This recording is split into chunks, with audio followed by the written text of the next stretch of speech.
সচেতন হলে চলবে না, অপশক্তির বিরুদ্ধে রুখে দাঁড়াতে হবে বলে মন্তব্য করেছেন মির্জা ফখরুল। চিঠির যুগের সমাপ্তি, ডেনমার্কে শেষ হচ্ছে 400 বছরের ডাক পরিষেবা।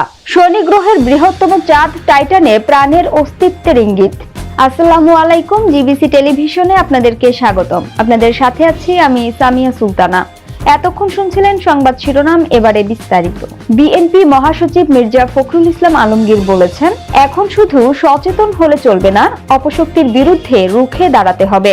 সোমবার রাজধানীর প্যান প্যাসিফিক সোনারগাঁও হোটেলে সম্পাদক পরিষদ আয়োজিত মব ভায়োলেন্স বা সংঘবদ্ধ সহিংসতা বিরোধী এক প্রতিবাদ সভায় তিনি কথা বলেন। বিএনপি মহাসচিব বলেন, সংবাদপত্রের ওপর হামলা, গণতন্ত্র ও জুলাই বিপ্লবের ওপর আঘাত। এখন শুধু সচেতন হলে চলবে না, অপশক্তির বিরুদ্ধে রুখে দাঁড়াতে হবে। আমি জানি না আমরা এই মুহূর্তে কোন বাংলাদেশে আছি। সারা জীবন সংগ্রাম করেছি একটা স্বাধীন, সার্বভৌম, গণতান্ত্রিক বাংলাদেশের জন্য। আজ যে বাংলাদেশ দেখছি, এই বাংলাদেশের স্বপ্ন আমি কোনোদিন দেখিনি। মির্জা ফখরুল বলেন, আজ ডেইলি স্টার বা প্রথম আলো নয়, আজ গণতন্ত্রের উপর আঘাত এসেছে। আমার স্বাধীনভাবে চিন্তা করার যে অধিকার, আমার কথা বলার যে অধিকার, তার উপরে আবার আঘাত এসেছে। জুলাই যুদ্ধের উপর আবার আঘাত এসেছে। জুলাই যুদ্ধ ছিল এদেশের মানুষের অধিকার প্রতিষ্ঠার যুদ্ধ। আজ সেই জায়গায় আঘাত এসেছে। তিনি আরো বলেন, কোন রাজনৈতিক দল বা সংগঠন নয়, সব গণতান্ত্রিক কামী মানুষের এখন এক হওয়ার সময় এসে গেছে। আমরা যারা অন্ধকার থেকে আলোতে আসতে চাই, বাংলাদেশকে সত্যিকার অর্থেই একটা স্বাধীন, সার্বভৌম, গণতান্ত্রিক রাষ্ট্র হিসেবে দেখতে চাই, তাদের এখন শুধু সচেতন হলে চলবে না, রুখে দাঁড়াতে হবে। এখন রুখে দাঁড়ানোর সময় এসে গেছে। এবারে আন্তর্জাতিক প্রসঙ্গ। চিঠির যুগের সমাপ্তি, ডেনমার্কে শেষ হচ্ছে 400 বছরের ডাক পরিষেবা। ডেনমার্কে শেষ হতে যাচ্ছে 400 বছরের ডাক পরিষেবা। চিঠি বিতরণের প্রচলিত এই ঐতিহ্যের সমাপ্তি ঘটবে আগামী 30 ডিসেম্বর। এদিন বন্ধ হয়ে যাবে দেশটির রাষ্ট্রায়ত্ত ডাক পরিষেবা পোস্ট নর্ডের কার্যক্রম। এর মধ্য দিয়ে 1624 সাল থেকে চালু থাকা ডেনিশ ডাক পরিষেবার ইতিহাসের শেষ অধ্যায় লেখা হবে। ডেনমার্কে দ্রুত ডিজিটালাইজেশন বিস্তার এবং চিঠির চাহিদা ব্যাপকভাবে কমে যাওয়ায় এই সিদ্ধান্ত নিয়েছে পোস্ট নর্ড। চলতি বছরের শুরুতে প্রতিষ্ঠানটি ডাক পরিষেবা বন্ধের ঘোষণা দেয়। চিঠির সংখ্যা এতটাই কমে গেছে যে পুরো সিস্টেম পরিচালনা আর লাভজনক নয় বলে জানিয়েছে প্রতিষ্ঠানটি। ডাক পরিষেবা বন্ধ হয়ে গেলে প্রায় 1500 কর্মীর চাকরি হারানোর আশঙ্কা রয়েছে। পাশাপাশি দেশ জুড়ে থাকা 1500 লাল রঙের পোস্ট বক্সও সরিয়ে ফেলা হবে। ভবিষ্যতে প্রতিষ্ঠানটি কেবল পার্সেল বা পণ্য সরবরাহে গুরুত্ব দেবে বলে জানানো হয়েছে। ডেনমার্কে ইতোমধ্যে 1000 লাল পোস্ট বক্স তুলে নিলামে বিক্রি করা হয়। মাত্র 3 ঘন্টার মধ্যেই সব পোস্ট বক্স বিক্রি হয়ে যায়। ভালো অবস্থার পোস্ট বক্সের দাম ছিল 2000 ড্যানিশ ক্রোনার এবং পুরনোগুলোর দাম 1500 ক্রোনার নির্ধারণ করা হয়।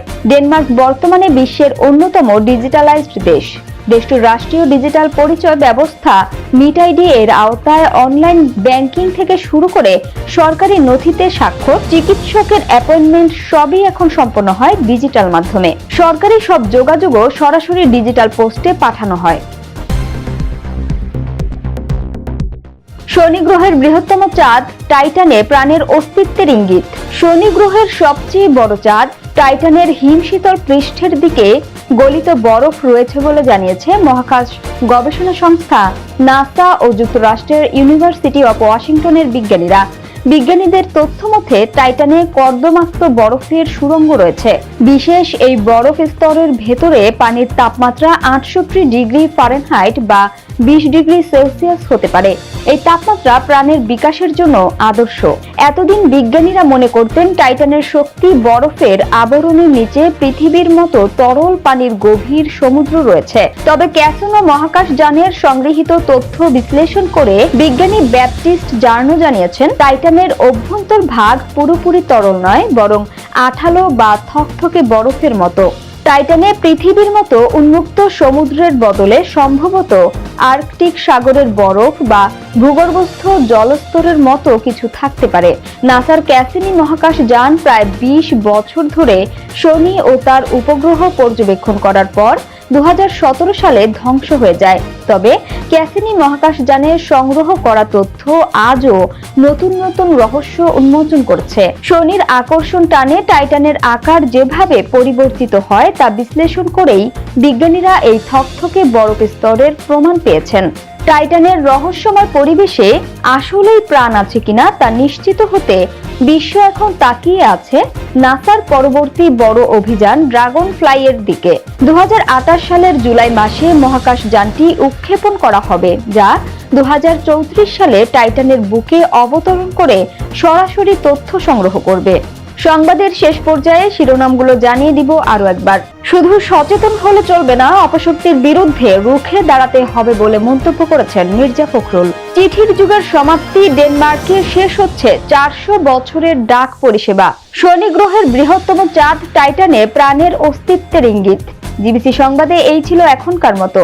বিশ্বের যে কোনো প্রান্ত থেকে সর্বশেষ খবর পেতে ভিজিট করুন জিবিসি অফিসিয়াল ইউটিউব চ্যানেল ও ফেসবুক পেজ। এতক্ষণ সঙ্গে থাকার জন্য ধন্যবাদ সবাইকে। পরবর্তী সংবাদ দেখার আমন্ত্রণ রইল।